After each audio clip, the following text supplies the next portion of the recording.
Students, our today's topic is pronoun. Pronoun हमारे उन topics में से है जो कि बहुत ज़्यादा कई बार कंफ्यूज्ड समझा जाता है, लेकिन that's one of the most easiest topics I should say. आपने सिर्फ एक चीज़ याद रखनी है कि प्रोनाउन वर्ड जो है वो कहाँ से एक्सट्रैक्ट हुआ है. तो आप इस वर्ड को ही देखें, प्रोनाउन. तो नाउन हमने अपनी प्रीवियस लेक्चर में पढ़ा था कि noun is basically the name of anything that has a name and that the word showing that name is a noun. तो pronoun, तो pro का मतलब होता है जी in place of, तो means a word used in place of noun. तो in place of noun जो word use होगा that would be called our pronoun. तो pronoun की हम सबसे पहले अपने इंट्रोडक्शन की तरफ जाते हैं, डेफिनेशन की तरफ. आप MBBS में दाखिले के लिए यकीनी कामयाबी कैसे हासिल कर सकते हैं? आप MBBS में अपना दाखिला कैसे 100% यकीनी बना सकते हैं? यह जानने के लिए वीडियो आखिर तक लाजमी देखिए. आप अपने कॉन्सेप्ट्स को हमारे वीडियो लेक्चर्स से मज़ीद बेहतर बना सकते हैं. ये अब आप देखें, अब मैं आपको मोर रियलिस्टिक वे में जो ग्रीन हाउस इफेक्ट है इसको अब आपको मैं बताता हूँ. और अगर आपको अपना सिलेबस पहले से मज़ीद तेज़ी से रिवाइज करना है तो आपको मिलेंगी playable slides. Coordination and control. तो सबसे पहला क्वेश्चन जो हमारे माइंड में अराइज होता है कोऑर्डिनेशन एंड कंट्रोल से रिलेटेड, वो ये अराइज होता है कि why do we need to have coordination and control. इसके साथ साथ आप 30,000 से ज़ायद हलशुदा MCQs की प्रैक्टिस कर सकते हैं, जिससे आप जितने चाहें और जैसे चाहें टेस्ट क्रिएट कर सकते हैं.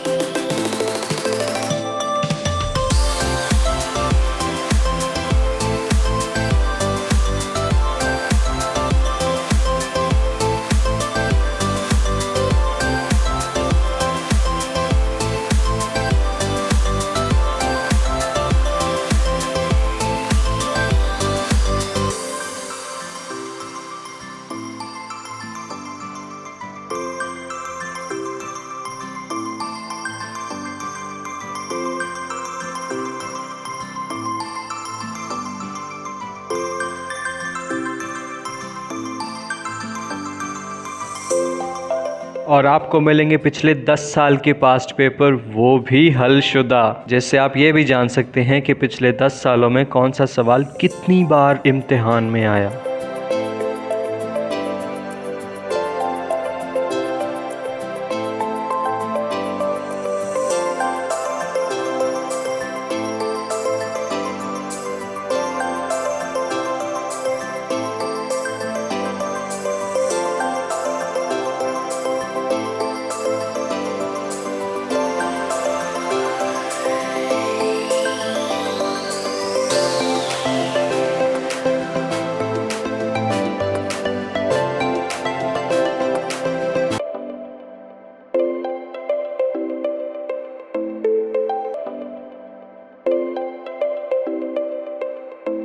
क्या आप अपनी तैयारी का इम्तिहान लेना चाहते हैं? तो हम दे रहे हैं आपको full length papers just like real exam. Full length papers के ऑप्शन पे जाके आप एग्ज़ाम लॉन्च कीजिए और उसके बाद आप बिल्कुल रियल एग्ज़ाम की तरह अपना पेपर कर सकते हैं. It's amazing practice for your real exam.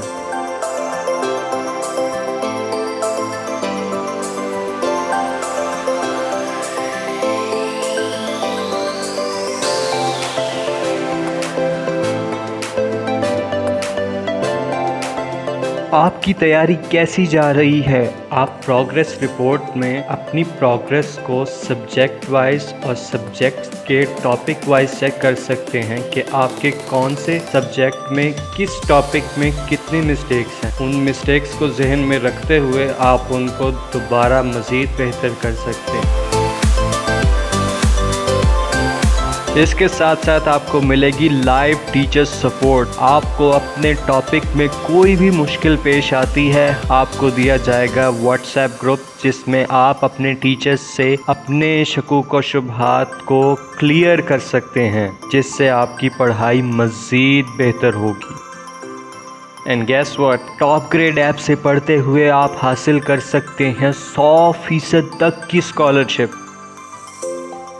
आप भी MBBS में अपना दाखिला यकीनी बना सकते हैं। अगर FSC में आपके मार्क्स अच्छे हैं और एंट्री टेस्ट की तैयारी के लिए आपने हमारे वीडियो लेक्चर से कॉन्सेप्ट्स बनाए और प्लेएबल स्लाइड्स की मदद से रिवीजन की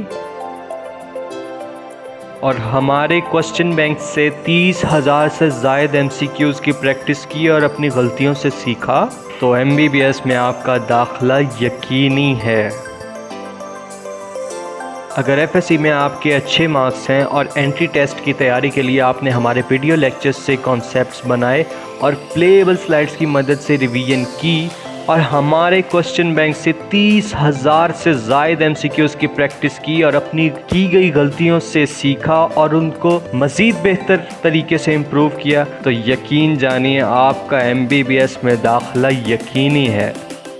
We are offering MDCAT earlier prep for repeater students and MDCAT parallel prep for first year and second year students. और आप टॉप ग्रेड से Aga Khan university and national university of medical sciences के entry test की online तैयारी कर सकते हैं, वो भी घर बैठे। तो किस बात का इंतज़ार है? Sign up now to join new session today. Visit www.topgrade.pk. तो a pronoun is a part of speech which functions as a replacement for a noun. तो this noun is termed as antecedent of pronoun. Means जिस noun की जगह लेता है pronoun, वो उस noun का क्या कहलाएगा? Antecedent. और हमारा noun असल में उस antecedent की या यूँ कह लें उस noun की replacement का function perform करता है। तो कुछ examples हैं I, me, who, theirs, those, mine। तो ये हमारे pronouns के example हैं। pronouns के हम अब काइंड्स को डिटेल में पढ़ेंगे तो हमें प्रोनाउन को प्रॉपर समझ पाएंगे। तो नेक्स्ट है जी टाइप्स ऑफ प्रोनाउन। आइए आपको मिलवाते हैं हमारे टॉपर्स से। Meet our proud top grader Ramesh Salman from Islamabad. इन्होंने MDCAT 2022 में सेकंड पोजीशन हासिल की, वो भी पूरे पाकिस्तान में। He got 196 marks out of 200 और अभी ये आगा खान यूनिवर्सिटी में पढ़ रहे हैं।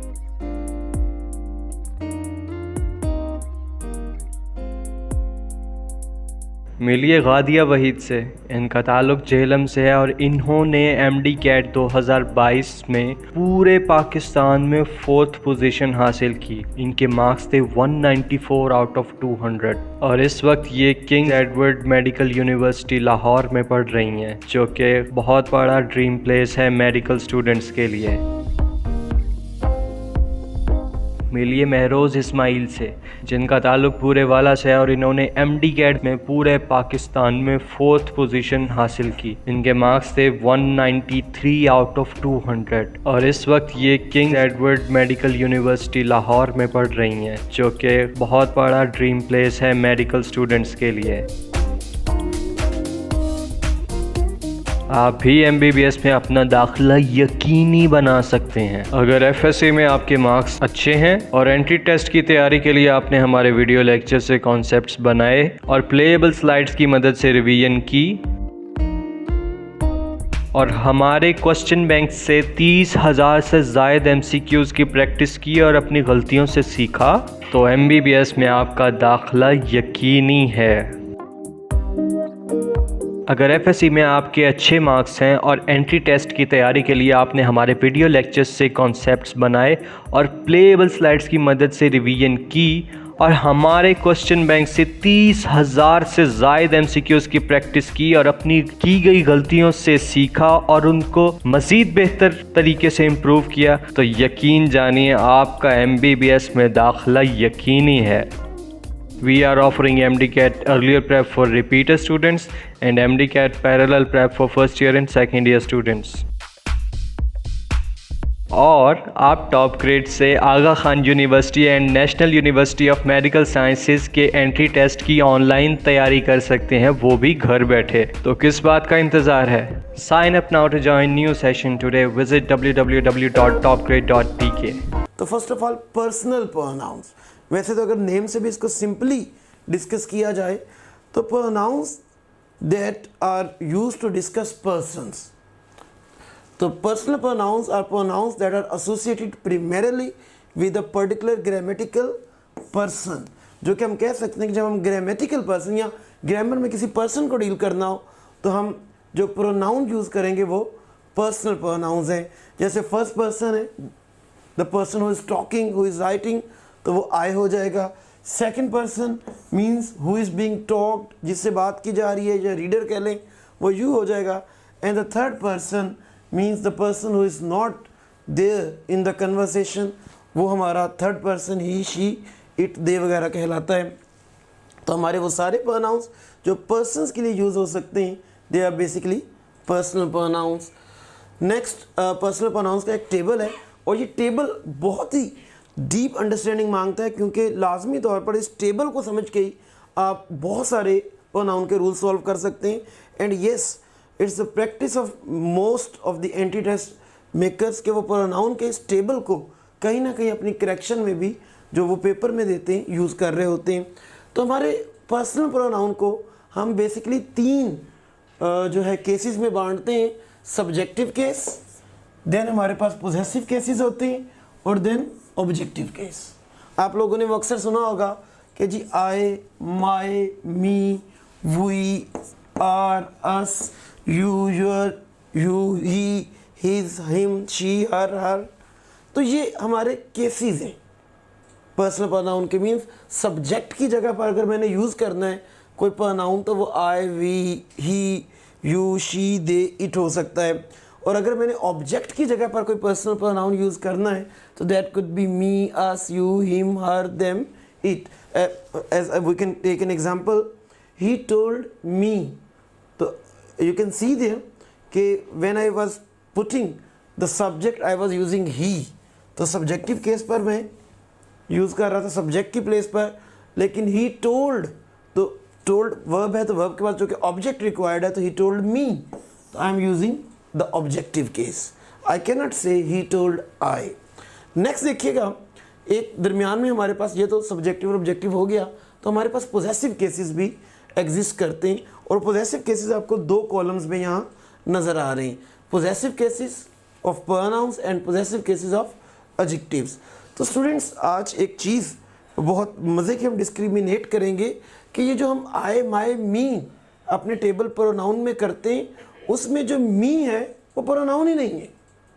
हम उसको प्रोनाउन के टेबल में डिस्कस किया, आपने उसको वेरियस अपने प्रीवियस लेवल्स जो क्लासेस पढ़ी हैं उनमें आपने उसको प्रोनाउन के टेबल में लिखा देखा, but that is not functioning as pronouns. हमने एक चीज़ बेसिक्स ऑफ ग्रामर वाले लेक्चर में सीखी थी कि we do not focus at the face value of the word, we focus at the function of the words.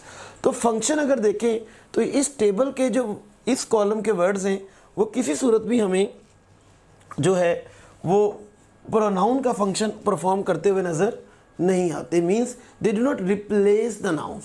Pronoun का function क्या है? नाउन को रिप्लेस करना। तो क्या आपने कभी माय को किसी नाउन अकेले को रिप्लेस करते देखा है?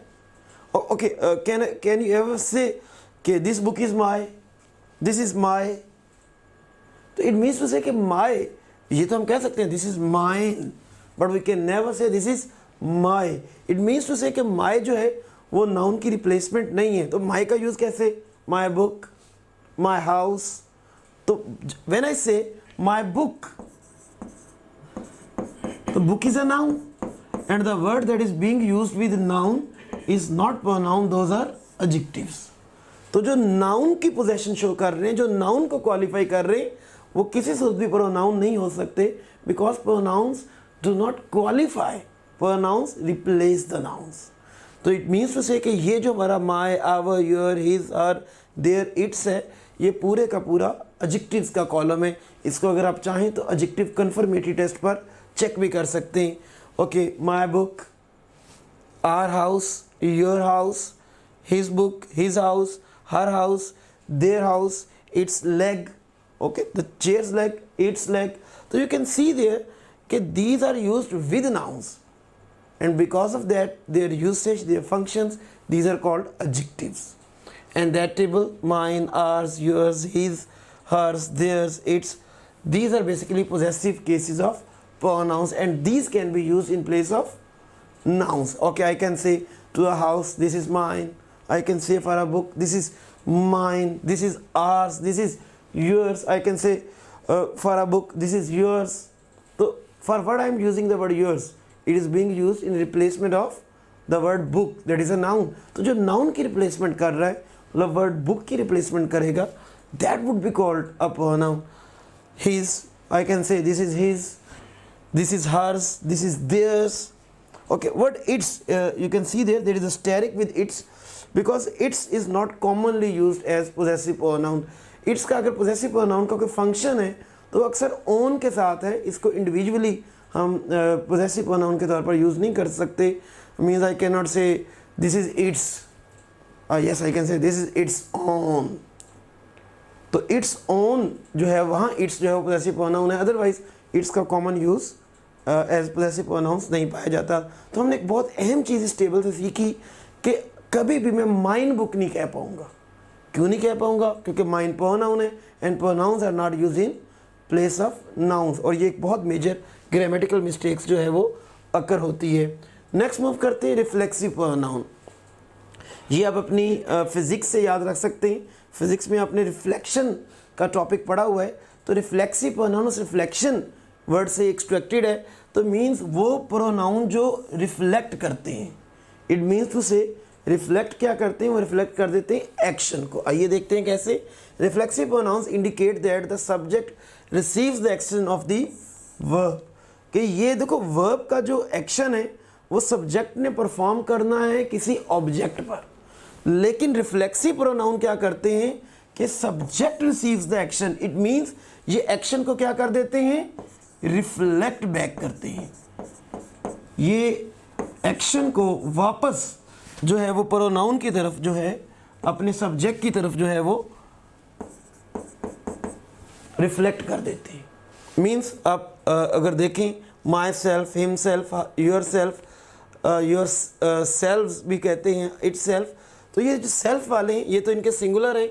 अगर हम इनके प्लूरल पर आएँ तो them self, our self, your self भी होते हैं. तो ये एक्शन को रिफ्लेक्ट बैक करते हैं. और कैसे रिफ्लेक्ट बैक करते हैं आइए देखते हैं. Larry accidentally hit himself. You can see there कि जो हिट का एक्शन है हमारा वो किसने परफॉर्म किया जी, लैरी ने. Larry hit. तो अगर लैरी ने उसको हिट किया है तो लैरी एक्सीडेंटली हिट हिमसेल्फ. तो लैरी जो है उसने क्या किया है जी, हिट किया है. लेकिन गौर करें हिट किया किसको है, हिमसेल्फ को. इट मीन्स टू से कि लैरी खुद को ही हिट कर रहा है. तो जो हिमसेल्फ है वो एक्शन को क्या कर रहा है, रिफ्लेक्ट बैक. अगर ये हिमसेल्फ ना होता तो Larry accidentally hit in the head. It means to say कि जो लैरी है उसने किसी और को हिट किया है. But if I am putting that self form of pronoun और you can say reflexive pronoun after the verb, तो ये एक्शन को क्या कर देगा, reflect back. And this is the reason these are called reflexive pronouns. She fell down and injured herself. Okay, she fell down, okay done. She injured, okay, she injured, किसको injured किया है, herself. And you can see there कि जो reflexive pronoun है herself वो action को she के ऊपर ही रिफ्लेक्ट बैक कर रहा है. शी ने ही इंजर किया है और खुद को ही किया है. If it would be she injured Ali तो इट मीन्स टू से कि एक्शन रिफ्लेक्ट बैक नहीं होना था, वो आगे फॉरवर्ड हो जाना था. तो reflexive pronouns are the pronouns that reflect back the action on the subject. अब इनका एक हमने कंट्रास्ट करना है जी एम्फेटिक प्रोनाउंस के साथ. Emphatic pronouns indicate that the subject emphasizing that action has been taken by him, her और it. क्या मतलब है जी, आपने वर्ड एम्फसिस पढ़ा हुआ है तो एम्फेटिक वर्ड उस एम्फसिस से ही निकला है. तो एम्फेटिक प्रोनाउंस जो हैं वो एक्शन रिफ्लेक्ट बैक तो नहीं करते, होते ये बिल्कुल रिफ्लेक्सिव प्रोनाउन जैसे ही हैं, सेल्फ फॉर्म्स ये प्रोनाउन की, लेकिन ये एक्शन रिफ्लेक्ट बैक नहीं करते. They only show the emphasis that the action has been done by the subject himself, herself, itself. ये इसकी सिंगुलर है, ये इसकी प्लूरल है. बिल्कुल आप देख सकते हैं कि उसकी स्ट्रक्चर्स वही हैं, but the difference that we can see, that difference is basically in its usage. You can see here Larry himself hit in his head. तो यू कैन सी देयर कि यहाँ एक्शन जो है वो लैरी पर वापस नहीं आया, लैरी ने खुद हिट किया है. इट मीन्स लैरी पर सिर्फ एम्फसिस आया है, उस पर एक्शन की रिफ्लेक्शन बैक नहीं हुई. I myself completed this task. So you can see there I myself. completed this task, तो the action had been done on the task, completed this task, the action is not being reflecting back, तो it means to say कि हमारा ये जो my self और him self का usage है, यहाँ जो सेल्फ प्रोनाउन का यूसेज है वो रिफ्लेक्सिव नहीं है बल्कि एम्फेटिक है, तो सिर्फ और सिर्फ एम्फसिस दिया जा रहा है। इस एमसीक्यू से ले लेते हैं एक जी, he himself has done this, तो हिमसेल्फ यहाँ बताइए कौन सा प्रोनाउन है, पर्सनल है, रिफ्लेक्सिव है, एम्फेटिक है कि पोजेसिव है। तो you can see there he himself has done this, तो उसने खुद किया एक्शन, खुद पर यहाँ का कोई मीनिंग नहीं मिल रहा, it means to say that is emphatic. Next move करते हैं, he fell down and hurt himself, you can see there he hurt and he also hurt himself, it means hurt किया भी उसने और किया भी खुद को है, एक्शन रिफ्लेक्ट बैक हुआ है, तो ये रिफ्लेक्सिव प्रोनाउन कहलाएगा। नेक्स्ट मूव करते हैं जी रिलेटिव प्रोनाउन पे, आप इसको याद रख सकते हैं रिलेटिव से, रिश्तेदार से। Yes, it relates, it makes a connection, it makes a relation with the noun that is preceding it। तो गौर करते हैं, relative pronouns are used to connect or relate a dependent clause to an independent clause। ये क्या करते हैं, असल में एक dependent clause को एक independent clause से अक्सर relate करते हैं। तो relative pronouns are found in adjective clauses और नाउन क्लॉजेस, ये अक्सर एडजेक्टिव क्लॉजेस में भी होते हैं, नाउन क्लॉज में भी होते हैं, लेकिन इसको ज़रा इजी करके देखते हैं कि रिलेटिव प्रोनाउन देखो जिस नाउन के साथ आ रहे होते हैं उसके बाद मीन्स आ रहे होते हैं उसको रिलेट करते हैं। The person who food me, तो you can see there who is being used for that person, तो ये जिस नाउन के साथ रिप्लेस हुआ है उसको रिलेट कर रहा है, उसको कनेक्ट कर रहा है, दिस इज द रीज़न इसको हम रिलेटिव प्रोनाउन का नाम देते हैं। और असल में ये एक डिपेंडेंट क्लॉज की सूरत में आते हैं। You can see there who food me last night, तो that who food me last night एक डिपेंडेंट क्लॉज है जो कि the person is my teacher एक इंडिपेंडेंट क्लॉज के साथ कनेक्ट कर रहा है उसको। तो नेक्स्ट देखिएगा, the car which hit me was yellow, तो विच एक पर्सनल प्रोनाउन है, क्यों? क्योंकि ये जिस नाउन को रिलेट कर रहा है उसके बाद इसको यूज़ किया जा रहा है, तो these are called relative pronouns. Next move करते हैं interrogative pronouns. Word interrogative is really clear to you, means to ask questions, तो means the pronouns that ask questions, that inquire things are called interrogative pronouns. Who, which, what, whom are our interrogative pronouns। whom did you tell, what took you to the hospital, so it means your who took you to the hospital, it means to say कि these pronouns are being used for the nouns। तो whom did you tell, Ali, Aslam, Ahmed, so it means that whom is used for a noun। who took you to the hospital, Ali took you to the hospital, it means that who is also used for a noun, Ali or any name, so it means who is also a pronoun and it is asking a question, and this is the reason it would be called interrogative pronoun। Let's move towards next, he is the boy who has done this। तो who को आप क्या नाम देंगे, interrogative pronoun का नाम देंगे कि relative. You can see there, हम पीछे चलते हैं कि who हमारे इंट्रोगेटिव प्रोनाउन के टेबल में भी था और who हमारे रिलेटिव प्रोनाउन के टेबल में भी था। तो आपको यहाँ आइडेंटिफाई करना है कि who कौन सा प्रोनाउन है, is it personal, is it relative, interrogative और पोजेसिव। तो यू कैन सी देयर कि हु यहाँ कोई क्वेश्चन तो आस्क नहीं कर रहा, हम इसको इंट्रोगेटिव तो नहीं कह सकते, दैट मीन्स टू से कि ये एक रिलेटिव प्रोनाउन है। नेक्स्ट मूव करते हैं डेमोन्स्ट्रेटिव प्रोनाउंस। डेमोन्स्ट्रेटिव प्रोनाउन भी अपने नाम से क्लियर है जी, दैट डेमोन्स्ट्रेट्स, मीन्स अगर मैंने किसी चीज़ की तरफ इशारा करना है, I can say this is capturing the image, तो it means I am using the word this for a device that is capturing the image, I am saying that this is basically a camera, so I'm using this for camera, so any word used for a noun is pronoun, the word this is a noun। I can use for a fan, this gives air, तो मैं लफ्ज़ this जो use कर रहा हूँ word fan के लिए use कर रहा हूँ, तो जो this होगा हमारा वो क्या कहलाएगा जी, प्रोनाउन। और कौन सा प्रोनाउन कहलाएगा, डेमोन्स्ट्रेटिव, क्योंकि ये डेमोन्स्ट्रेट करके हमें बता रहा है, इशारा करके पॉइंट आउट करके हमें बता रहा है कि ये चीज़, ये फंक्शन या ये अहमियत रखती है। तो the demonstrative pronouns point out nouns, ये नाउन को पॉइंट आउट करते हैं, which by their very use indicate or demonstrate about what is being talked about, जिसके इशारे से हमें पता लग जाता है कि ये किसके बारे में बात हो रही है. दिस, दैट, दोज, दीज, सच, ये हमारे डेमोस्ट्रेटिव प्रोनाउंस हैं जी. तो दिस इज़ योर पेन. तो यू कैन सी देयर जो दिस से हमारा इधर इस पेन की रिप्लेसमेंट पर आया है और उसकी तरफ पॉइंट आउट कर रहा है, तो that would be called demonstrative pronoun. Those were beautiful days. तो I am indicating towards days of the past. So the word those is being used for the word days, and it means it's a pronoun and it's indicating, so that is why we will call it demonstrative pronoun. Let's move towards next, indefinite pronouns. देखिए definite होता है मखसूस और indefinite गैर मखसूस. It means non specific, non particular. तो it means to say कि indefinite pronouns जब हम यूज़ करते हैं तो ये ऐसे वर्ड्स होते हैं जो ऐसे नाउन्स की तरफ इशारा करते हैं जिनको हम कोई स्पेसिफाई या पर्टिकुलर करना नहीं चाहते. जैसे मैं कह दूँ someone came here, it means मैं किसी ख़ास शख्स की तरफ उसको स्पेसिफाई या पर्टिकुलराइज करना नहीं चाह रहा. मैं उसके बारे में बिल्कुल एक नॉन स्पेसिफिक वे में कि कोई शख्स आया था. If I say everyone, each, every, none, neither, either, both, all, I am saying all were very happy. I am not taking their names, I am not talking about them particularly, using their names or specifying them. So it means to say कि all जो होगा वो फिर क्या कहला रहा होगा, indefinite pronoun. तो everyone in the room is sleepy. Each of the boys has come to attend the class. It means I am not taking their names, I am not particularizing them, I am not specifying them. I am using indiscriminately, I am using them non-particularly, so it means to say these are indefinite then.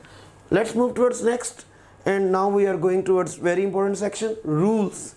और सारे ये जो हमने इतनी types अभी discuss की हैं, ये टाइप्स जब आपके जहन में अच्छी तरह बैठेंगी तो वो आपको रूल्स समझना और उनको अप्लाई करना काफ़ी ईजी हो जाएगा.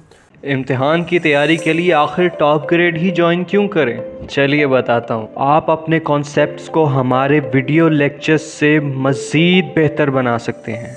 ये अब आप देखें, अब मैं आपको मोर रियलिस्टिक वे में जो ग्रीन हाउस इफेक्ट है इसको अब आपको मैं बताता हूँ. और अगर आपको अपना सिलेबस पहले से मज़ीद तेज़ी से रिवाइज करना है तो आपको मिलेंगी प्लेएबल स्लाइड्स. कंट्रोल. तो सबसे पहला क्वेश्चन जो हमारे माइंड में अराइज होता है कोऑर्डिनेशन एंड कंट्रोल से रिलेटेड, वो ये अराइज होता है कि why do we need to have coordination. इसके साथ साथ आप 30,000 से ज़ायद हलशुदा MCQs की प्रैक्टिस कर सकते हैं, जिससे आप जितने चाहें और जैसे चाहें टेस्ट क्रिएट कर सकते हैं.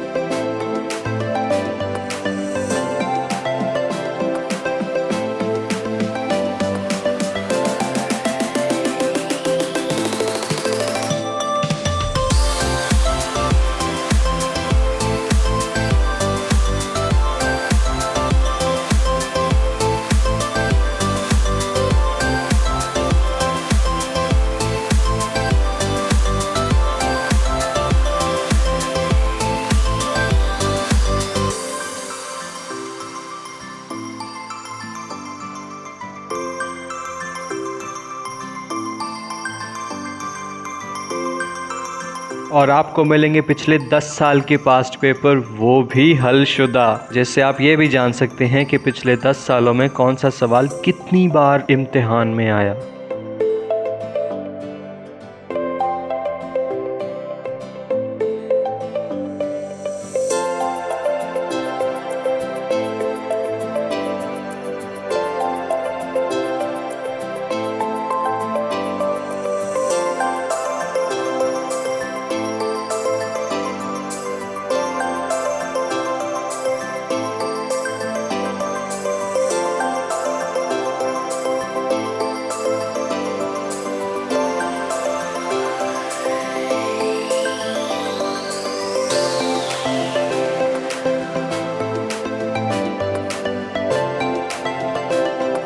क्या आप अपनी तैयारी का इम्तिहान लेना चाहते हैं?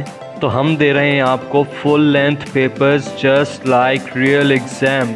फुल लेंथ पेपर्स के ऑप्शन पे जाके आप एग्ज़ाम लॉन्च कीजिए और उसके बाद आप बिल्कुल रियल एग्ज़ाम की तरह अपना पेपर कर सकते हैं. It's amazing practice for your real exam.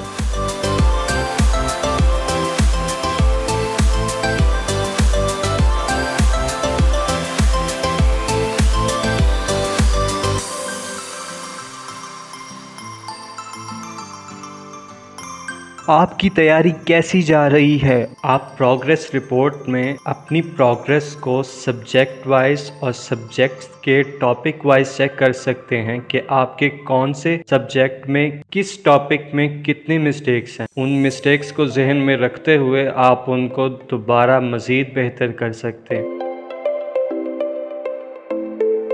इसके साथ साथ आपको मिलेगी लाइव टीचर सपोर्ट। आपको अपने टॉपिक में कोई भी मुश्किल पेश आती है, आपको दिया जाएगा व्हाट्सएप ग्रुप जिसमें आप अपने टीचर्स से अपने शकूक व शुबहात को क्लियर कर सकते हैं, जिससे आपकी पढ़ाई मज़ीद बेहतर होगी। And guess what, top grade app से पढ़ते हुए आप हासिल कर सकते हैं 100% तक की स्कॉलरशिप। आप भी MBBS में अपना दाखिला यकीनी बना सकते हैं अगर FSC में आपके मार्क्स अच्छे हैं और एंट्री टेस्ट की तैयारी के लिए आपने हमारे वीडियो लेक्चर से कॉन्सेप्ट्स बनाए और प्लेएबल स्लाइड्स की मदद से रिवीजन की और हमारे क्वेश्चन बैंक से 30,000 से ज़ायद MCQs की प्रैक्टिस की और अपनी गलतियों से सीखा, तो MBBS में आपका दाखिला यकीनी है। अगर FSC में आपके अच्छे मार्क्स हैं और एंट्री टेस्ट की तैयारी के लिए आपने हमारे वीडियो लेक्चर्स से कॉन्सेप्ट्स बनाए और प्लेएबल स्लाइड्स की मदद से रिवीजन की और हमारे क्वेश्चन बैंक से 30,000 से ज़ायद MCQs की प्रैक्टिस की और अपनी की गई गलतियों से सीखा और उनको मज़ीद बेहतर तरीके से इम्प्रूव किया, तो यकीन जानिए आपका MBBS में दाखिला यकीनी है। We are offering MDCAT earlier prep for repeater students and MDCAT parallel prep for first year and second year students.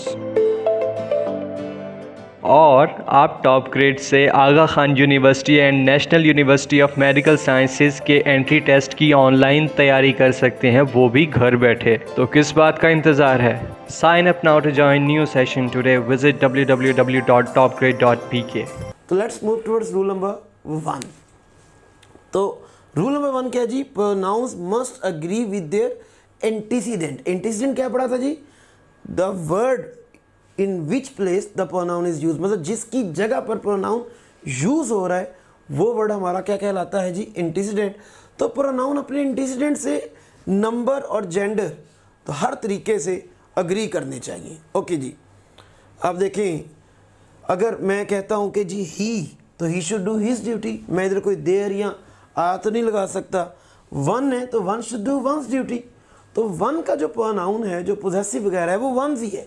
हम उसको किसी सूरत भी जो है देयर हिज हर कह नहीं सकते। जब भी वन आएगा, और ये बहुत ज़्यादा रिपीटेड रूल है कि one should do his duty, one should do their duty, one should do once duty. और ये अपोस्ट्रोफी एस जो कि हम नाउन के साथ लगाते हैं ना, जैसे Aslam should do Aslam's duty, apostrophe S Aslam, तो ये भी वैसे ही है। She should do her duty, they should do their duty, everyone is ready to do his her duty. If someone wants to play games, she और he must follow the rules. तो आप देख सकते हैं कि अगर मैं एवरीवन लगाता हूँ तो मैं ही हिज हर दोनों में से कुछ भी यूज़ कर सकता हूँ। इसमें समवन लगाता हूँ तो कोई भी मैं सिंगुलर यूज़ कर रहा हूँ, क्योंकि समवन किसको शो करता है? सिंगुलर को। लेकिन आजकल ऐसा भी है कि चूँकि अगर हम मेल फीमेल दोनों मौजूद हैं एक ही जगह पर, हम उनके बारे में एवरीवन या समवन यूज़ कर रहे हैं, तो हम फिर हिज या हर दोनों में से चूँकि इकट्ठे यूज़ नहीं कर पा रहे होते, तो आजकल के मॉडर्न यूसेज में यहाँ देयर का यूसेज भी एक्सेप्टेड है। It means I can say everyone is ready to do their duty, but that is modern usage. And the English that we are teaching to you people, that is basically orthodox English, prescriptive English जिसको हम कहते हैं, pedagogical, जो कि teaching के लिए इस्तेमाल होती है, या यूँ कह रहे हैं जो कि आपकी लैंग्वेज की बेसिक ग्रामर है। जो मॉडर्न यूसेज अक्सर हम उससे एक्सक्लूडेड रखते हैं। इसलिए आपको बताया जा रहा है कि अगर everyone is ready to do his duty भी आ जाए, देयर भी आ जाए, तो हिज इज प्रेफरेबल, लेकिन हिज हर ना हो तो their can also be considered. तो let us move towards next rule number 2। Always use subjective form of pronoun after all the forms of the verb be, is, am, are, was, were. के मतलब अगर आपको B की कोई भी form नजर आए, इज नजर आए, am, are, was, were, been, और उसके बाद आपने प्रोनाउन लगाना हो और यू आर टू डिसाइड कि सब्जेक्टिव केस लगाना है या ऑब्जेक्टिव केस लगाना है, तो याद रखिएगा कि इस बी की फॉर्म्स के बाद हमेशा सब्जेक्टिव केस आता है। आइए ज़रा एग्जांपल देखते हैं। I thought it was he, तो गौर कीजिएगा वॉज जो कि हमारे इस बी की एक फॉर्म है, तो इसके बाद हम ऑब्जेक्टिव केस नहीं लगाएंगे, क्या लगाएंगे जी, सब्जेक्टिव केस। तो ये हमारा ही आना चाहिए। तो I thought it was he. इसी तरह देन और एज के बाद भी हर सूरत हमें सब्जेक्टिव केस यूज़ करना है। एग्जांपल देखते हैं। ये तो चलो हो गया, इट इज़ मी नहीं आना, इट इज़ आई आना है। ये तो रूल हमने पढ़ लिया कि इज़ बी की फॉर्म है और वो ऑब्जेक्टिव केस नहीं लेता। तो देन के साथ देखते हैं, इज़ टॉलर देन मी और इज़ टॉलर देन आई। तो यू कैन सी देयर कि देन के बाद हमने क्या यूज़ करना है जी, सब्जेक्टिव फॉर्म और subjective case of the noun, pronoun. तो प्रोनाउन की सब्जेक्टिव केस को चूँकि यूज़ करना है, तो that is why she is taller than me wrong होगा, इज़ टॉलर देन आई हमारा आएगा। नेक्स्ट मूव करते हैं रूल नंबर 3 की तरफ। Use objective case of pronoun after verbs, means जितने भी मेन वर्ब्स हैं। As you can see invited, तो Numan has invited I to tea नहीं, Numan has invited me to T.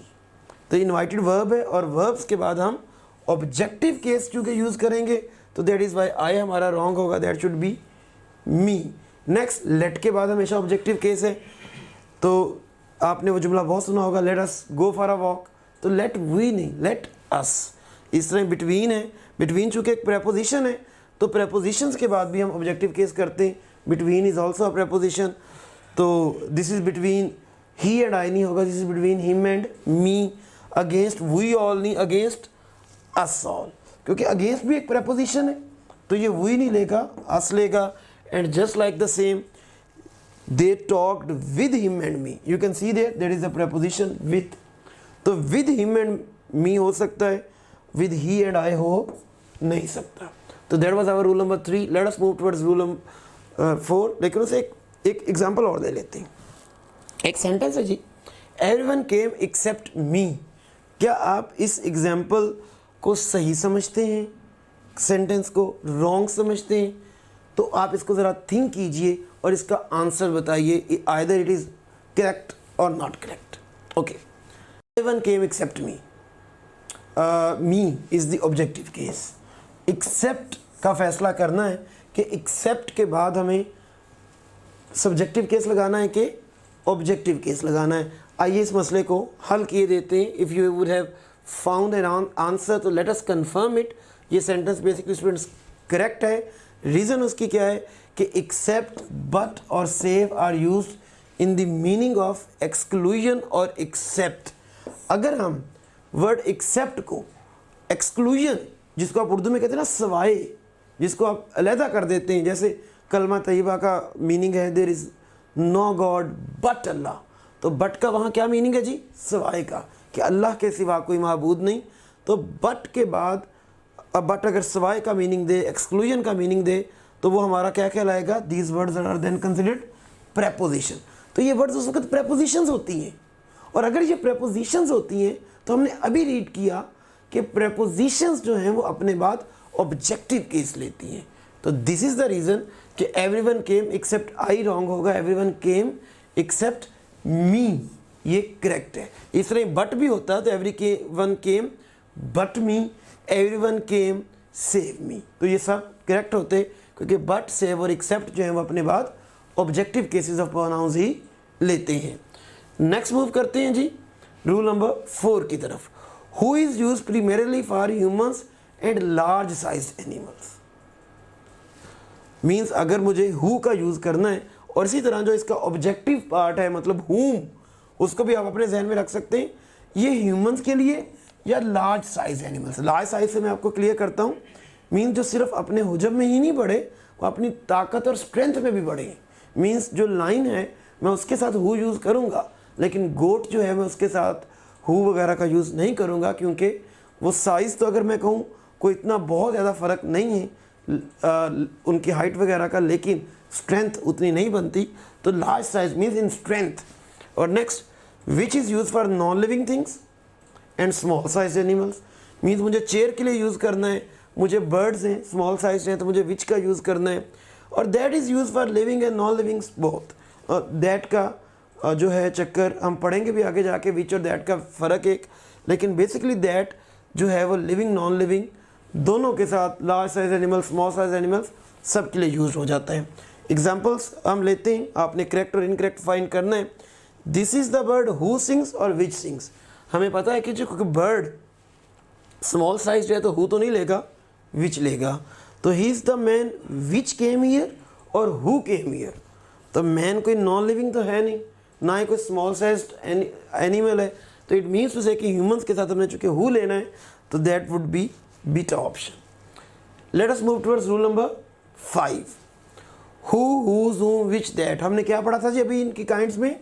These are relative pronouns and are use exactly after the nouns they relate. ये भी बात आपको बताई थी कि रिलेटिव प्रोनाउन जिस नाउन को रिलेट करते हैं, जिस नाउन के लिए यूज़ किए जाते हैं, उसके फ़ौरन बाद प्लेस होते हैं, और अगर इनकी प्लेसमेंट कहीं और कर दी जाए तो सेंटेंस वुड बी रॉन्ग। यहाँ वो मीनिंग देखो ख़राब कर देगा। My sister sent me a gift who is in Lahore. तो you can see there the problem with this sentence, हमने गिफ्ट के साथ कौन सा वर्ड यूज़ किया है? हु। तो गिफ्ट तो एक नॉन लिविंग है, और नॉन लिविंग के साथ हम हु का यूज़ नहीं कर सकते, और अगर मैं इसको कबूल भी कर लूँ तो the meaning is quite ridiculous. You can C my sister sent me a gift, मेरी सिस्टर ने मुझे एक तोहफ़ा भेजा, और वो तोहफ़ा कहाँ था जी? लाहौर में था। No, my sister who lives in Lahore. ये जो हु है जो कि रिप्रेजेंट सिस्टर को कर रहा है, तो सिस्टर के साथ अटैच होकर आएगा और वो गिफ्ट के साथ नहीं जाएगा। तो my sister who lives in Lahore sent me a gift. Okay, मैं इस तरह एक फ़नी सी ओरल एग्जाम्पल आपके लिए देता हूँ। She is wearing a ring on her finger which is made of gold. On her finger which is made of gold. तो विच किसके साथ लगा हुआ है? फिंगर के साथ।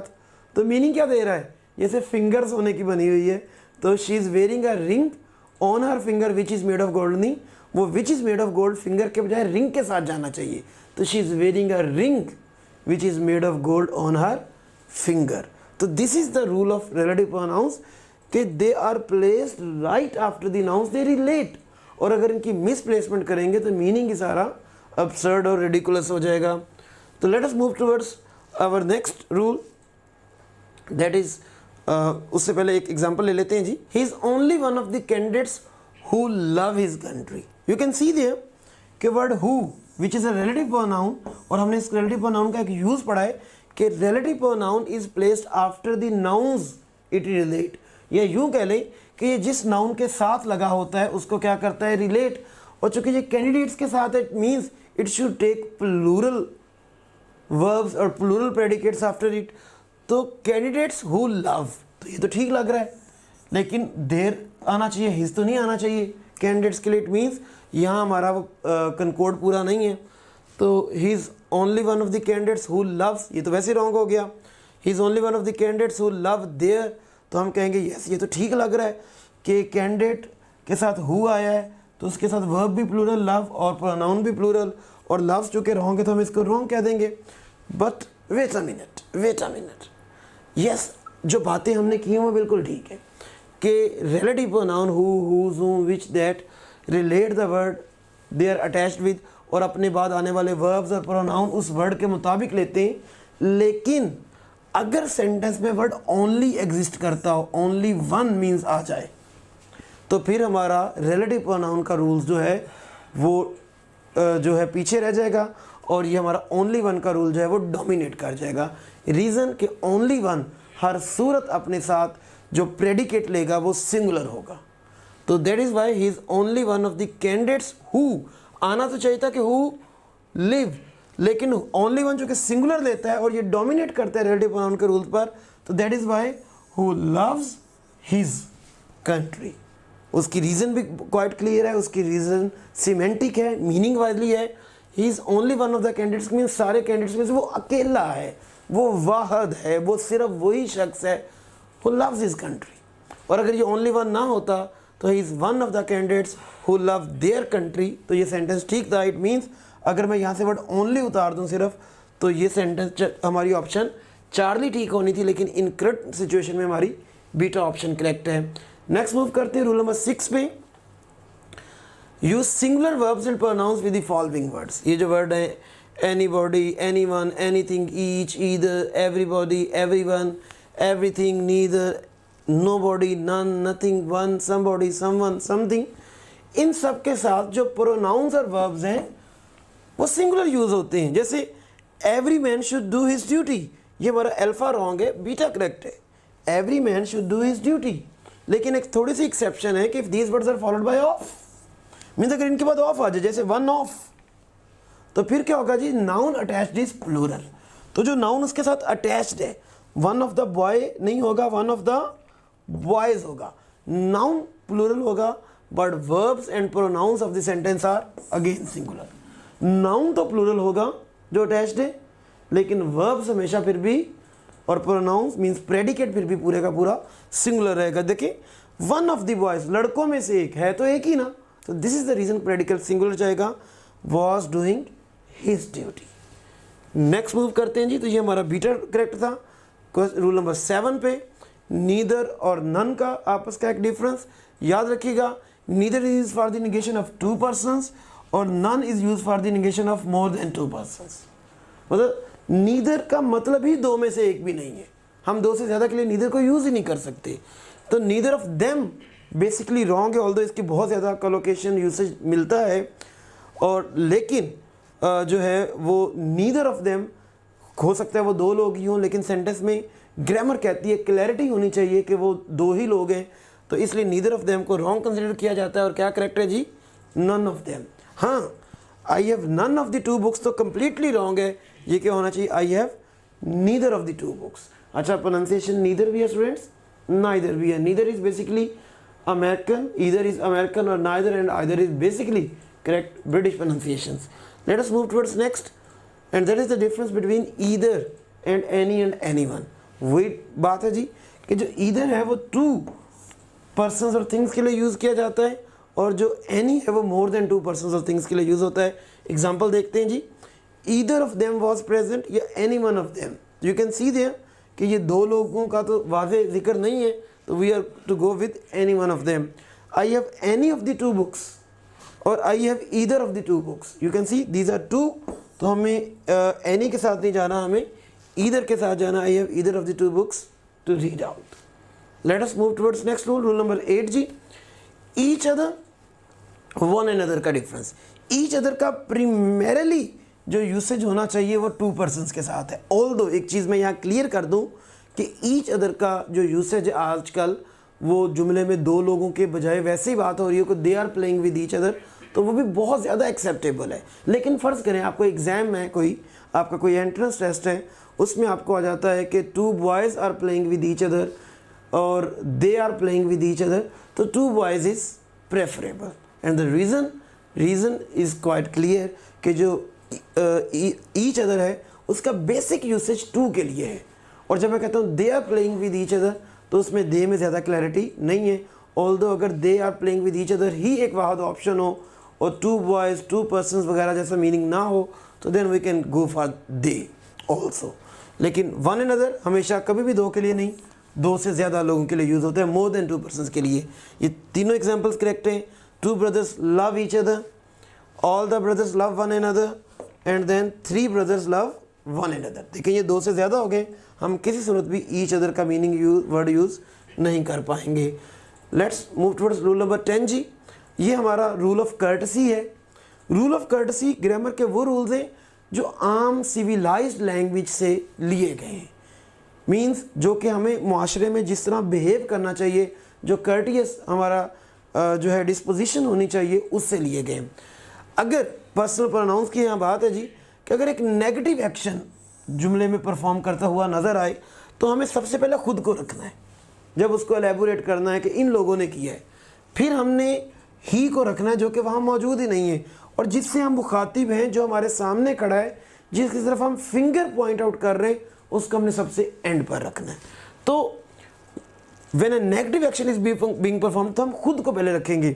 एक फ़नी सी चीज़ है, हम आम जिंदगी में क्या करते हैं, हमें जब कोई चीज़ बुरी हो जाए तो हम हमेशा दूसरे पर मुद्दा डालते हैं, सब तेरी वजह से, और अगर कोई अच्छा हो जाए तो खुद को कॉलर से पकड़कर भाई ना होता तो कैसे होना था। तो दैट इज़ रॉन्ग, ये सिविलाइज्ड लोगों का चीज़ नहीं है। अगर आपने कुछ गलत हुआ है तो सबसे पहले जिम्मेदारी अपनी लेनी बनती है। तो ये रूल भी उसी रूल ऑफ कर्टेसी से आया है, सबसे पहले खुद। लेकिन अगर जुमले में कोई पॉजिटिव या नॉन नेगेटिव कह रहे हैं, न्यूट्रल सा एक्शन नज़र आ रहा है, तो देन आप खुद को एंड पर रखेंगे और यू जिससे आप मुखातिब हैं उसको सबसे पहले रखेंगे।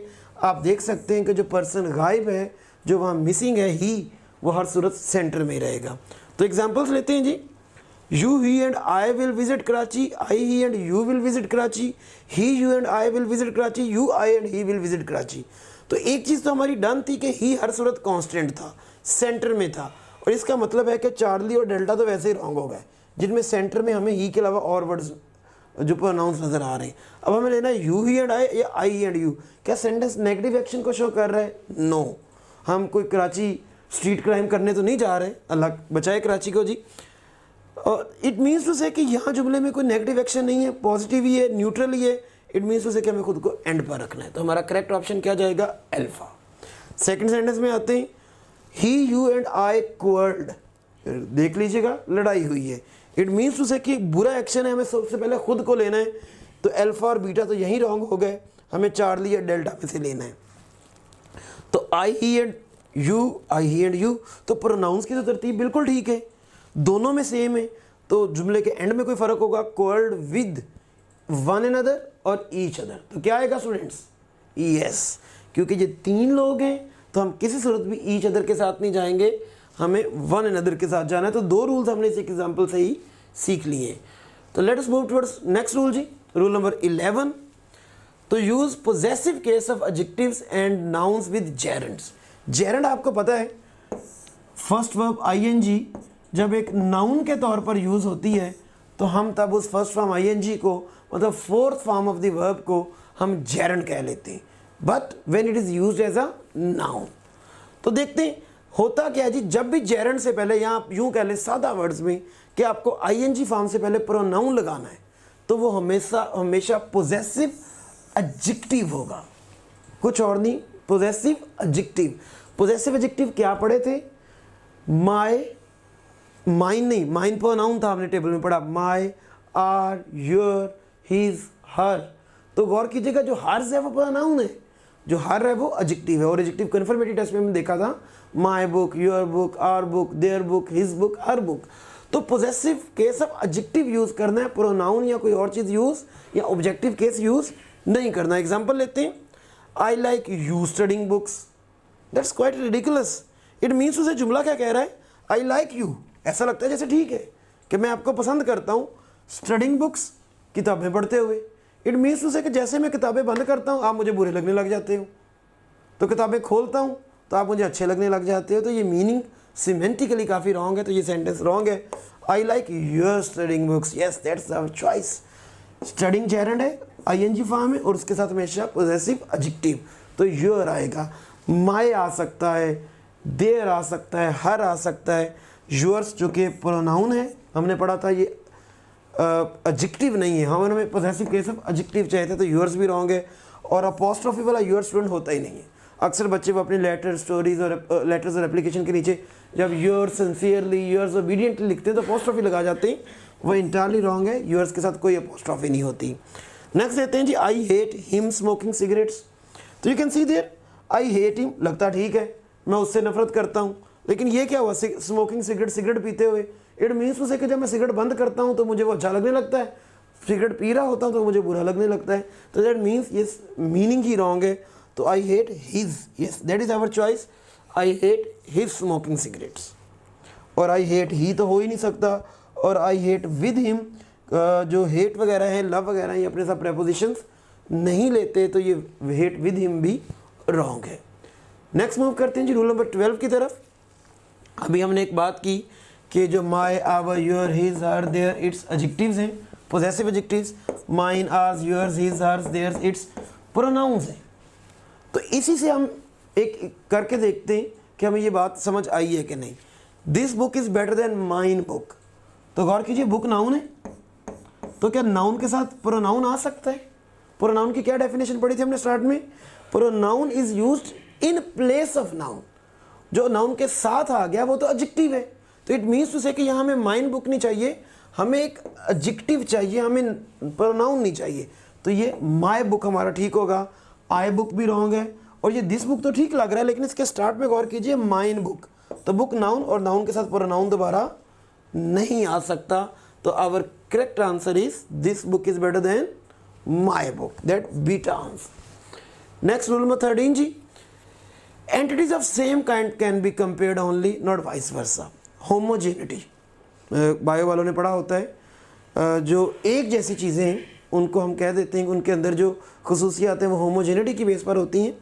तो होमोजेनिटी मींस एक जैसी खसूसियात वाले लोगों को ही कंपेयर किया जा सकता है। मींस टू से कि मैं किसी सूरत भी एक रूम को एक पर्सन से कंपेयर नहीं कर सकता। I can compare a room with a room, a person with a person. तो एक तरह की चीज़ों को, सेम काइंड की चीज़ों को कंपेयर किया जा सकता है। जैसे मैं कल को ये ना कह दूं कि my shoes are better than you, my dog is better than you, तो ये तो एक बहुत ही ज़्यादा अगर देखें तो अनसिविलाइज किस्म का एक कॉन्सिक्वेंस निकल रहा है। तो ये लैंग्वेज का यूसेज नहीं है। आप शूज़ को शूज़ के साथ और डॉग को कि माई dog is better then your dog और देन यूअर्स हम लगा सकते हैं, देन यू नहीं लगा सकते। तो इस एग्जांपल में देखते हैं जी, Multan, climate of Multan is hotter than Lahore. तो गौर करें होमोजेनिटी वायलेट हो रही है। Climate of Multan should be compared with the climate of Lahore, not Lahore itself. कि मुल्तान का मौसम लाहौर से गर्म नहीं है, लाहौर के मौसम से गर्म है, तो ये रॉन्ग है। देन लाहौर और सिटीज़ वगैरह के साथ हम अपॉस्ट्रोफी एस नहीं यूज़ करते। Climate of Multan is hotter then that Lahore, तो ये दैट हमें यहाँ रिक्वायर्ड नहीं है। देखो climate of Multan is hotter then that, अगर क्लाइमेट के लिए आया है तो देन क्लाइमेट लाहौर तो रॉन्ग होगा, क्लाइमेट लाहौर तो नहीं होगा। Yes, then climate of Lahore, तो क्लाइमेट की जगह अगर मैं दैट यूज़ करता हूँ तो it is correct. Climate of Multan is hotter then the climate of Lahore, और क्लाइमेट की जगह मैं प्रोनाउन यूज़ कर सकता हूँ डेमोस्ट्रेटिव प्रोनाउन दैट, तो then the climate of Lahore. तो क्लाइमेट ऑफ लाहौर भी ठीक रहेगा, देन दैट ऑफ लाहौर भी ठीक रहेगा, बाकी सारे हमारे ऑप्शंस रॉन्ग होंगे। नेक्स्ट मूव करते हैं रूल नंबर 14 की तरफ। Who is used when subject is missing. मतलब हु को हमने यूज़ ही तब करना है सेंटेंस में जब जुमले में आगे सब्जेक्ट ना हो। और हुम कब यूज़ किया जाता है जी? When object is missing, mean जब आगे सेंटेंस में ऑब्जेक्ट मिसिंग हो। और whose is use to show possessions. तो आइए कुछ एग्जांपल्स देखते हैं। एग्जांपल नंबर 1 में देखिए, who do you want to see. You can see there, अगर आपने सब्जेक्ट मिसिंग है कि नहीं इसका अंदाज़ा लगाना हो तो सबसे पहले सेंटेंस का वर्ब देखा करें। वर्ब क्या है जी? वांट, और वर्ब से हमेशा पहले होता है सब्जेक्ट। इसका मतलब इस जुमले में सब्जेक्ट मौजूद है, और हु तो तब लगाना था जब सब्जेक्ट मिसिंग होना था। इट मीन्स ये सेंटेंस रॉन्ग है। तो यहाँ मिसिंग क्या है जी? ऑब्जेक्ट। हुम डू यू वांट टू सी, तो वांट के बाद जिसको उसने मिलना है वो मौजूद नहीं है, तो हमारा सेंटेंस बीटा रॉन्ग है। Whose do you want to see, कोई पोजेशन नहीं पूछी गई। Whom do you want to see में गौर करें, क्वेश्चन पूछा गया था लेकिन आगे क्वेश्चन मार्क नहीं था, तो ये भी रॉन्ग हुआ। तो our correct choice is beta. Next example देखते हैं इसी के मुतल्लिका। होम बुक इज दिस और whose book is this. You can see there, हम पोजेशन पूछ रहे हैं कि किसकी मलकियत है, तो हमें हुज का यूज करना है। तो next, this is the boy who broke the glass, this is the boy हुम ब्रोक द ग्लास। तो यू कैन सी देयर, हमने सेंटेंस का अगला हिस्सा देखें अगर, तो हु ब्रोक द ग्लास या हुम ब्रोक द ग्लास, तो गौर करें जो अगला हिस्सा है उसका जो सब्जेक्ट है, जैसे अली ब्रोक या अहमद ब्रोक, वो सब्जेक्ट मिसिंग है। और जो चीज़ टूटी है ग्लास, वो ऑब्जेक्ट तो बजाते खुद मौजूद है। It means the subject is missing, तो हम क्या लगाएंगे? Alpha. This is the boy who broke the glass. एक आपको इससे छोटी सी की पता लगी कि हु और हुम का सब्जेक्ट और ऑब्जेक्ट का तयन कहाँ से करना है? उसके पिछले सेंटेंस से नहीं करना, उसके अगले सेंटेंस से करना है, रिमेनिंग क्लॉज से करना है कि उसकी अगली क्लॉज का जो खुद वो क्लॉज बना रहा है उस क्लॉज का सब्जेक्ट या ऑब्जेक्ट मिसिंग है या नहीं है। मतलब हम इस बॉय को नहीं देखेंगे, लो जी बॉय तो आ गया, सब्जेक्ट तो मौजूद है। नो, हम who clause, who broke the glass, तो इस हु का देखेंगे कि इस ब्रोक का सब्जेक्ट मौजूद है कि नहीं। The girl who I met today was his friend. You can see there, हमें चूंकि अगली क्लॉज देखनी है तो यहीं से देखते हैं। हु आई मेट और whom I met, you can see there कि ये वर्ब मेट है और वर्ब से पहले जो सब्जेक्ट है वो मौजूद है। इट मीन्स टू से कि इस जुमले में सब्जेक्ट मिसिंग नहीं है, और अगर सब्जेक्ट मिसिंग नहीं है तो हु का यूज़ तो रॉन्ग है। ऑब्जेक्ट हमें नज़र आ रहा है, हमारा मिसिंग है। Whom I met today was his friend, तो whom I met, जिससे मैं मिला, वो आगे उसका मेंशन हमें नहीं मिल रहा, तो इट मीन्स हमारा ऑब्जेक्ट मिसिंग है। तो हम यहाँ क्या लेंगे जी, whom लेंगे, तो यहाँ हमारा बीटा ऑप्शन करेक्ट होगा। नेक्स्ट मूव करते हैं जी रूल नंबर 15 पे। रिफ्लेक्सिव प्रोनाउंस हमने काइंड्स में पढ़े थे जी। तो ये जो वर्ड्स हैं, वर्ब्स आ रहे हैं हमारे avail, absent, resign, equity, enjoy, avenge, apply, exert, pride, adapt, इनके साथ मैंने अक्सर आपको देख सकते हैं प्रेपोजिशंस भी दिए हैं। चलो आपको याद करना आसान रहेगी कि अवेल के साथ हमेशा ऑफ है जी, एब्सेंट के साथ फ्रॉम है, रिजाइन के साथ टू है, एक्विट ऑफ है, इंजॉय के साथ होती नहीं है, अवेंज ऑन है, अप्लाई के साथ टू है, एक्सर्ट टू है, प्राइड अगर रिफ्लेक्सिव प्रोनाउन लेता है तो उसके साथ प्रेपोजिशन नहीं होती, और अडेप्ट के साथ भी टू होता है। तो ये जो हमारे वर्ड्स हैं, इनके बाद हमने क्या लगाना है जी, रिफ्लेक्सिव प्रोनाउन, और हर सूरत आना है, एक आध एक्सेप्शन के अलावा। आइए इसकी प्रैक्टिस करते हैं, मतलब सेल्फ फॉर्म आनी है। ही अवेल्ड द अपॉर्चुनिटी, हमने अभी पढ़ा, अगर आप ये पिछली स्लाइड देखें तो अवेल के साथ रिफ्लेक्सिव प्रोनाउन आना है।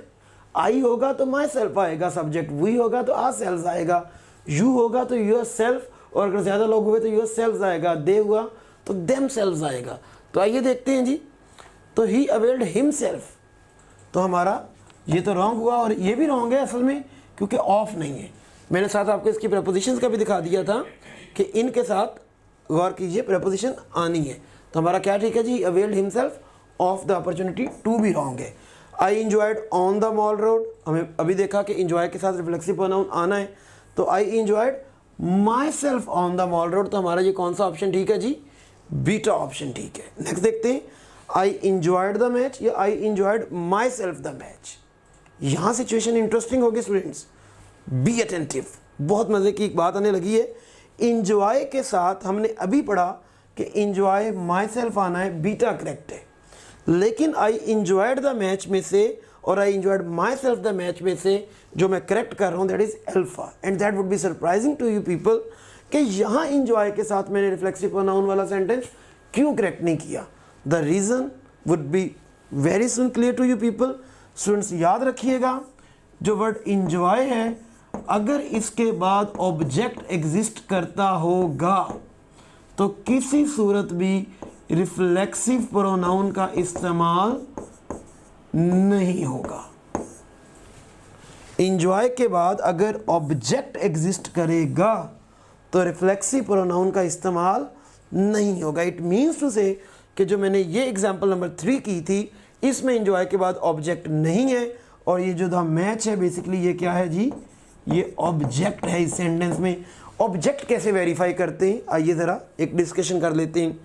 ऑब्जेक्ट की वेरिफिकेशन के लिए या कन्फर्मेशन के लिए जो मैं रूल देता हूँ वो है जी, उसका पैसिव वॉइस बना ले। अगर पैसिव वॉइस बन गया तो ऑब्जेक्ट है, अगर ना बना तो ऑब्जेक्ट नहीं है। तो I enjoyed on the Mall Road, तो क्या कहेंगे, on the Mall Road was enjoyed by me, या Mall Road was enjoyed by me. It means to say कि ऑब्जेक्ट नहीं है, तो हमें रिफ्लेक्सिव प्रोनाउन लगाना है। लेकिन आई इंजॉयड द मैच, पैसिव बनाए, the match was enjoyed by me, and you can see that मैं पैसिव बनाना हूँ, और जिसका पैसिव बनता है इट मीन्स उसका ऑब्जेक्ट एग्जिस्ट करता है। और इसका मतलब ये जो इंजॉय है वो अपने साथ जो कि ऑब्जेक्ट रखे हुए इधर, हमारे साथ रिफ्लेक्सिव प्रोनाउन का इस्तेमाल नहीं होगा। गुड हो गया जी। नेक्स्ट मूव करते हैं रूल नंबर 16 पे। Don't use reflexive pronouns after hide, enlist, bath, keep, break, open, spread, turn, rest, draw, feed. इन वर्ड्स के बाद हमने किसी सूरत भी रिफ्लेक्सिव प्रोनाउन यूज नहीं करना। जैसे he kept himself away from bad boys, wrong है, he kept away from bad boys. हम अक्सर कीप के बाद रिफ्लेक्सिव प्रोनाउन यूज करते हैं, जो कि रॉन्ग है, बिल्कुल नहीं आना होता। और नेक्स्ट देखिएगा, Ali takes a bath daily, Ali takes himself a bath, wrong होगा, Ali takes a bath daily. Next move करते हैं जी रूल नंबर 17 की तरफ। A pronoun can not refer to more than one antecedent. एक प्रोनाउन एक ही वक्त में एक से ज्यादा एंटीसीडेंट्स को रेफर नहीं कर सकता। अगर वो करेगा तो कंफ्यूजन पैदा होगी। कैसे, देखते हैं। Take the radio out of the car and fix it. तो गौर करें, जो इट प्रोनाउन है, अब यहाँ वो या तो कार के लिए है और यहाँ फिर वो रेडियो के लिए, कि take the radio out of the car and fix it, कि फिक्स जो करना है, जो रिपेयर करना है, वो कार करनी है कि रेडियो, कि रेडियो कार से निकालो और कार उसके नीचे को तारे हैं उसको ठीक कर दो, कार रिपेयर कर दो, या क्या नाम लेते हैं, रेडियो निकालो कार से और रेडियो रिपेयर कर दो, क्लियर तो नहीं है। इट मीन्स टू से जो इट है वो दोनों एंटीसीडेंट की तरफ इशारा कर रहा है और हम कन्फ्यूजन का शिकार हैं कि क्या करें। तो ये सेंटेंस रॉन्ग होगा, हम इसको करेक्ट कर सकते हैं मल्टीपल वेज से। Take the radio out of the car and fix the radio, वो प्रोनाउन चूंकि कन्फ्यूजन पैदा कर रहा है, और जहाँ जहाँ प्रोनाउन कन्फ्यूजन पैदा करेगा it is better to use the noun again instead of the pronoun. तो take the radio out of the car and fix the radio, या और take the radio out of the car and fix the car. Next example भी देखते हैं। The quarrel between Aslam and Ali started when he was blamed. तो गौर कीजिए जो ही है उस पर इल्ज़ाम लगाया गया है, तो हमें नहीं क्लियर हो रहा कि अली पर इल्ज़ाम लगाया गया है या असलम पर, कि the quarrel between Aslam and Ali started when he was blamed. It means he की जगह वो नाउन ही रिपीट आना बेहतर रहेगा। हम यहाँ नाउन का यूज़ करते हैं तो प्रोनाउन का यूज़ करते हैं तो वो कन्फ्यूजन होगी। तो the quarrel between Aslam and Ali started when Ali was blamed या when Aslam was blamed. Let's students come towards practice questions now. Top grade लाया आपके लिए best courses. We are offering MDCAT earlier prep for repeater students and MDCAT parallel prep for first year and second year students. और आप top grade से Aga Khan university and national university of medical sciences के entry test की online तैयारी कर सकते हैं, वो भी घर बैठे। तो किस बात का इंतज़ार है? Sign up now to join new session today. Visit www.topgrade.pk। आप भी MBBS में अपना दाखिला यकीनी बना सकते हैं अगर FSC में आपके मार्क्स अच्छे हैं और एंट्री टेस्ट की तैयारी के लिए आपने हमारे वीडियो लेक्चर से कॉन्सेप्ट्स बनाए और प्लेएबल स्लाइड्स की मदद से रिवीजन की और हमारे क्वेश्चन बैंक से 30,000 से ज़ायद MCQs की प्रैक्टिस की और अपनी गलतियों से सीखा, तो MBBS में आपका दाखिला यकीनी है। अगर FSC में आपके अच्छे मार्क्स हैं और एंट्री टेस्ट की तैयारी के लिए आपने हमारे वीडियो लेक्चर्स से कॉन्सेप्ट्स बनाए और प्लेएबल स्लाइड्स की मदद से रिवीजन की और हमारे क्वेश्चन बैंक से 30,000 से ज़ायद MCQs की प्रैक्टिस की और अपनी की गई गलतियों से सीखा और उनको मज़ीद बेहतर तरीके से इम्प्रूव किया, तो यकीन जानिए आपका MBBS में दाखिला यकीनी है। You can also download Top Grade app from Google Play Store or App Store. Visit topgrade.pk. For more information, contact 0304115060. Okay जी, आपको इन सेंटेंसेस को जो है वो करेक्ट करना है। Here is the man, please call. अच्छा, Here is the man, please call. आप गौर करें तो प्लीज़ कॉल के पास कुछ मिसिंग है। ये रहा आदमी, बुलाइए। अब किसको बुलाना है? क्या कोई चोर नज़र आ गया, पुलिस को बुला रहे हैं, या फिर कोई दुश्मन नज़र आ गया, बंदे इकट्ठे कर लो, क्या करना है? Here is the man please call, clear नहीं। इट मीन्स हमें इस कॉल के बाद का ऑब्जेक्ट रिक्वायर्ड है। तो अगर तो आप उस आदमी को कॉल कर रहे हैं तो आपको क्या लिखना है? Here is the man please call him. तो here is the man please call him. Next देखिए, I want a teacher for my son who is retired. गौर करें, हु किसके साथ है जी? सन के साथ। तो सेंटेंस अगेन रिडिकुलस है कि I want a teacher for my son और सन इज रिटायर्ड। तो रिटायर्ड सन के लिए नहीं, असल में I want a teacher who is retired for my son. तो हु इज रिटायर्ड कहाँ आना है जी? आई वॉन्ट अ टीचर के फौरन बाद। नेक्स्ट देखते हैं, he is only one of the brother. हमने पढ़ा था एक चीज़ कि जब वन ऑफ आ जाए तो ऑफ आ जाए तो वो आगे जो नाउन अटैच्ड होता है वो सिंगुलर नहीं प्लूरल होता है। जैसे वन ऑफ द बॉय नहीं होगा, वन ऑफ द बॉयज होगा। तो is only one of the brothers आएगा एक तो। और चूंकि वर्ड जुमले में ओनली भी आ गया है तो हमने कहा था जब ओनली आ जाता है तो वो रिलेटिव प्रोनाउन के रूल पर डोमिनेट होता है। और ऑल द हु जो है उसको ब्रदर्स की वजह से है भी लेना चाहिए था, लेकिन ओनली की वजह से वो क्या लेगा? हैज़ लेगा। ही is only one of the brothers who has married. Meaning है जी कि सारे भाइयों में वो वाहिद है, वो अकेला है जिसकी शादी हुई है। Both the sisters are playing with one another. Wrong है, क्योंकि हमें पता है कि दो लोग हैं, बोथ हैं, तो वन एंड अदर नहीं आएगा जी। क्या आना है जी? Each other. नेक्स्ट मूव करते हैं, neither of these two have done their duty. तो हमने पढ़ा है कि नीदर दो लोगों के लिए आता है, वो तो ठीक है, लेकिन हमारा प्रेडिकेट पूरा चूंकि सिंगुलर रहना है तो ये हैव नहीं आना, हैज़ आना है। और देयर नहीं आना, हिज आना है। Next, the boys who work hard they will win. तो आप अगर गौर कीजिए, जो हु है, ये जो कि हमारे रिलेटिव प्रोनाउन की क्लॉज है, डिपेंडेंट क्लॉज जिसको हम कह लेते हैं, तो असल क्लॉज क्या है जी, जो इंडिपेंडेंट क्लॉज है, the boys they will win, the boys they will win. तो you can see their subject the boys, they भी सब्जेक्ट है उस विल विन का। तो एक ही सेंटेंस में एक ही सब्जेक्ट के लिए हमें दो दो नाउन्स या प्रोनाउंस रिक्वायर्ड नहीं है। बॉयज भी उसी को शो कर रहा है और दे भी इसी को शो कर रहा है। इट मीन्स ये दे जो है वो रिडंडेंट है। यहाँ सब्जेक्ट दो बार रिप्रेजेंट हो गया है, सेम सब्जेक्ट दो बार रिप्रेजेंट हो गया है। तो the boys who work hard will win. तो I met a man in Lahore who was very wise. तो गौर कीजिए, who was very wise Lahore के साथ अटैच्ड है और ऐसा लग रहा है जैसे लाहौर वाइज हो।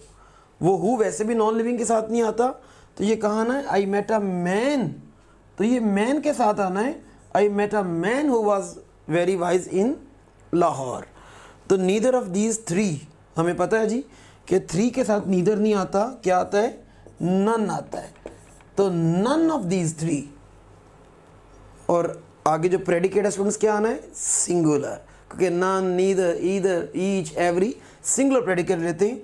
तो none of these three has passed yet. तो that was good practice students. Next move करते हैं, स्पॉट द एरर पे आते हैं। देखिएगा कहाँ आपको मिस्टेक नज़र आ रही है। You, he and I R enemies from this day onward. तो अब देखिए एनिमीज, हम एक नेगेटिव बात कर रहे हैं, तो नेगेटिव बात करनी हो तो आई को शुरू में रखना है। इट मीन्स अल्फा पे मिस्टेक है। होना क्या चाहिए था, आई, ही एंड यू, कि जिससे आप मुखातिब हैं उसको सबसे एंड पर रखें, because something is negative is being discussed. Next move करते हैं, this is the movie whom I was talking about। ये जो whom है और who है, दोनों एक चीज़ में सिमिलर हैं कि दोनों ह्यूमंस के साथ या लार्ज साइज एनिमल्स के साथ आते हैं। मूवी जो कि एक नॉन लिविंग है उसके साथ बिल्कुल भी नहीं आते। तो यहाँ हमें दैट आ सकता था, विच आ सकता था। तो this is the movie that I was talking about. Okay students, एक चीज़ छोटी सी यहाँ डिस्कस कर लेते हैं कि अगर दैट और विच दोनों में से चुनना पड़ता तो क्या चुनना पड़ता। तो याद रखिएगा, अगर दैट और विच में से यहाँ कुछ चुनना पड़ता तो मैंने यहाँ क्या लेना था जी, दैट लेना था। अच्छा, विच क्यों नहीं लेना था, उसका एक छोटी सी रीज़न है जो कि आपको अभी जो है वो समझ आ जाएगी कि जो विच है वो हम तब लगाते हैं जब जो विच क्लॉज है वो अननेसेसरी हो, नॉन रिस्ट्रिक्टिव कह लेते हैं, अननेसेसरी। और दैट तब लगाते हैं जब अगली क्लॉज नेसेसरी हो, मतलब रेस्ट ऑफ द सेंटेंस के लिए उसका वजूद लाजम हो। तो गौर करें, अगर मैं ये हिस्सा लेता हूँ, दिस इज़ द मूवी, ये है वो मूवी, तो गौर करें इसका मतलब अभी जुमले में कुछ बात कंप्लीट होना बाकी है। कोई बात अभी मैंने क्लियर नहीं कर पाई कि ये कौन सी मूवी, हम ये करें ये वो मूवी है। इसका मतलब जो अगली क्लॉज है वो लाजम है, वो एसेंशियल है, वो कंपल्सरी है, जिसका हम, तो दिस इज़ द रीज़न हमें वो अगली क्लॉज जिसका हम कंपल्सरी कह सकते हैं और ग्रामर में हम उसको रिस्ट्रिक्टिव कहते हैं, अगर वो लगानी हो तो दैट लगाया जाता है। तो दैट आप यूं कह लें एसेंशियल क्लॉज के साथ, और विच जो है वो नॉन एसेंशियल क्लॉज के साथ।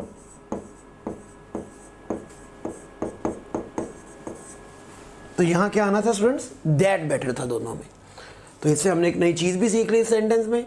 Next, after the departure of paramour the man lived by him. अब लिव्ड बाय हिम क्या होता है, लिव्ड बाय हिमसेल्फ, मतलब अपनी ही ज़ात के साथ, लिव भी वो खुद कर रहा है और रह भी अपनी ज़ात के साथ ही रहा है। तो लिव्ड बाय हिमसेल्फ, हमें यहाँ रिफ्लेक्सिव प्रोनाउन जो है वो बेसिकली रिक्वायर्ड था, तो that is delta. Next, it is really very kind of yours. ना जी, हम यहाँ प्रोनाउन की हमें रिक्वायरमेंट नहीं है। प्रोनाउन देखो किसी नाउन की जगह पर आता है तो वेरी काइंड ऑफ यूअर्स नहीं, वेरी काइंड ऑफ यू आना है। और याद रखिएगा, देखिए ऑफ एक प्रेपोजिशंस हैं और प्रेपोजिशन जो अपनी बात लेती हैं, अगर हमने देखना हो तो सब्जेक्टिव और ऑब्जेक्टिव केस में तो वो ऑब्जेक्टिव केस लेती हैं। तो it is really very kind of you to help me. Next move करते हैं, the penguin chicks can not go in to the water to get themselves own food. To get themselves, मैं ये gate जो verb है, verb के बाद जब हम रिफ्लेक्सिव प्रोनाउन या सेल्फ प्रोनाउन लगाते हैं तो वो एक्शन रिफ्लेक्ट बैक करता है। तो क्या हमें यहाँ एक्शन रिफ्लेक्ट बैक करवाना था टू गेट देमसेल्व्स? तो खुद पर तो एक्शन नहीं कर रहे, वो तो फूड ढूंढ रहे, तो गेट देयर ऑन फूड, ये देमसेल्व्स नहीं चाहिए था, ये रॉन्ग था। हमें क्या रिक्वायर्ड था students? To get their on food. Next move करते हैं, balloons rise into the air because they contain a gas who is, you can see there, जो गैस है वो अपने साथ who नहीं ले सकती क्योंकि वो नॉन लिविंग है, तो इसका मतलब हम क्या लगा सकते हैं यहाँ? which। नेक्स्ट मूव करते हैं students, narwhal is the only animal in the world that has tusk only on only one side of its body। तो गौर करें, ये जो it apostrophe s है, ये जब भी रिप्रेजेंट करता है तो ये इट इज को रिप्रेजेंट करता है। किसको रिप्रेजेंट करता है स्टूडेंट? इट इज को। और जो इट्स होता है, जो ये है, इसके साथ कोई अपोस्ट्रोफी नहीं आती।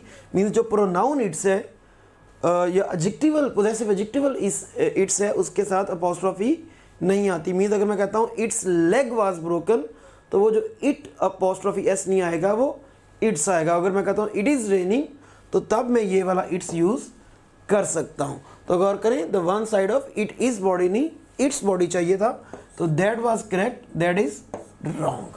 तो यहाँ हमारा रॉन्ग डेल्टा है। नेक्स्ट मूव करते हैं, most slugs and snails use a lung which opens through hole in the side of its body. तो गौर करें, हम ज़्यादा की बात कर रहे हैं स्नेल्स एंड स्लग्स की, तो इट्स नहीं चाहिए हमें, देयर रिक्वायर्ड था। नेक्स्ट मूव करते हैं जी, there is really no reason of you becoming so annoyed. कहाँ मिस्टेक है स्टूडेंट्स?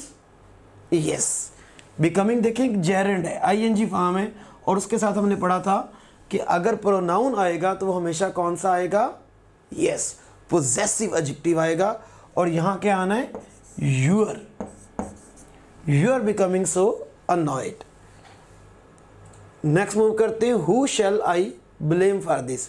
गौर करें, ब्लेम वर्ब है, वर्ब से पहले सब्जेक्ट मौजूद है, सब्जेक्ट मिसिंग हो तो हु आता है, अदरवाइज हुम आता है। तो इट मीन्स यहाँ हुम रिक्वायर्ड था, हु रिक्वायर्ड नहीं था। The child was fully dressed in and sitting in hers father's lap. तो गौर करें, फादर्स लैप एक नाउन है, और नाउन के साथ दोबारा जो है वो प्रोनाउन नहीं आता, बल्कि नाउन के साथ क्या आते हैं? पोजेसिव एडजेक्टिव्स आ सकते हैं, पोजेसिव प्रोनाउन नहीं आ सकते। तो यहाँ हर्स नहीं आना था, हर आना था, इन हर फादर्स लैप। ये एमकेट 2014 का भी प्रीवियस क्वेश्चन है जी। और नेक्स्ट एमकेट 2005 का एक क्वेश्चन आपके सामने, it would not be safe for either you और मी। अब गौर कीजिए, हमें यहाँ फैसला करना है कि आइदर यू और मी आना है, आई और यू आना है, यू और आई आना है, या आई और यू आना है। तो गौर कीजिए, हमें यहाँ एक जो हिंट मिल रहा है बेसिकली वो कहाँ से मिल रहा है स्टूडेंट्स? गौर कीजिए, यस, प्रेपोजिशन से। गौर कीजिए, फॉर एक प्रेपोजिशन है, ऑफ यहाँ एक प्रेपोजिशन है, फॉर प्रेपोजिशन है, और प्रेपोजिशंस के बाद प्रोनाउन के जो केस आते हैं कौन से आते हैं? ऑब्जेक्टिव। क्यों? क्योंकि प्रेपोजिशन अपने बाद ऑब्जेक्ट लेती है, तो ये ऑब्जेक्टिव केस आना था।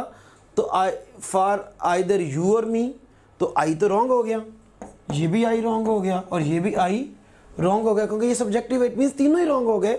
और हमारा करेक्ट क्या रह गया जी? Alpha option. यहाँ से देखते हैं, ये भी एमकेट 2014 का एक प्रीवियस पेपर्स का क्वेश्चन है। The government introduce laws which, यही विच पर एक बार आप देख लें, क्या सब में जो विच है वो यूज़ हुआ है? तो गौर करें, यहाँ हु यूज़ हुआ है लॉज के साथ, जो कि रॉन्ग है। हु तो ह्यूमंस या लार्ज साइज एनिमल्स के साथ आता है। ये दैट तो ठीक है, दैट हर एक के साथ आता है, लेकिन गौर करें आगे गिव्स दिया हुआ है, और लॉस जो है, लॉस दैट गिव्स नहीं, लॉस दैट गिव आ सकता है, गेव आ सकता है। और हुम गौर करें, हुम भी हमने पढ़ा था कि वो ह्यूमंस के साथ आ सकता है, वो लार्ज साइज एनिमल्स के साथ आ सकता है, लेकिन किसी सूरत भी जो हु का इस्तेमाल है वो हम जो नॉन लिविंग्स वगैरह के साथ नहीं करेंगे। तो हमारे बीटा, चार्ली, डेल्टा तीनों ही रॉन्ग आंसर हैं, and only correct answer is text loss which. और आगे हमारा वर्ब गेव भी बिल्कुल करेक्ट है। तो thank you students, that was all from my side, professor Mohammad Numan Faisal for you from pronoun, and we will come back with another grammatical topic Practice your best to get the best. Best wishes. You can also download Top Grade app from Google Play Store or App Store. Visit topgrade.pk. For more information, contact 0304 111 5060.